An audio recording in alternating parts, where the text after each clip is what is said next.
മഹാത്മാഗാന്ധി സർവകലാശാലയുടെ കീഴിൽ പ്രവർത്തിച്ചിരുന്ന 30ഓളം സ്ഥാപനങ്ങളാണ് ലാഭകരമല്ലെന്ന് ചൂണ്ടിക്കാട്ടി അടച്ചുപൂട്ടാൻ സിൻഡിക്കേറ്റ് തീരുമാനമെടുത്തിരിക്കുന്നത്. ഇതുപ്രകാരം 8 SME കോളേജുകൾ, 12 BEd സെന്ററുകൾ, 3 അപ്ലൈഡ് സയൻസ് കോളേജുകൾ, മുട്ടം എഞ്ചിനീയറിംഗ് കോളേജ് എന്നീ സ്ഥാപനങ്ങളിൽ അടുത്ത അധ്യയന വർഷം സർവകലാശാല പ്രവേശന നടപടികൾ നടത്തില്ല.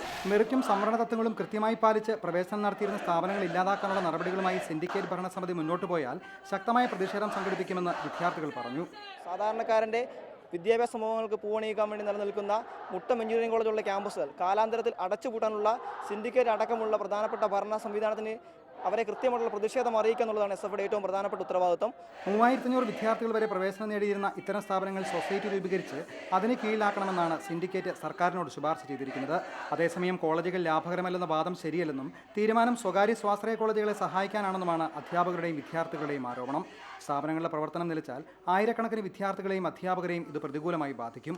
റിപ്പോർട്ടർ, കോട്ടയം.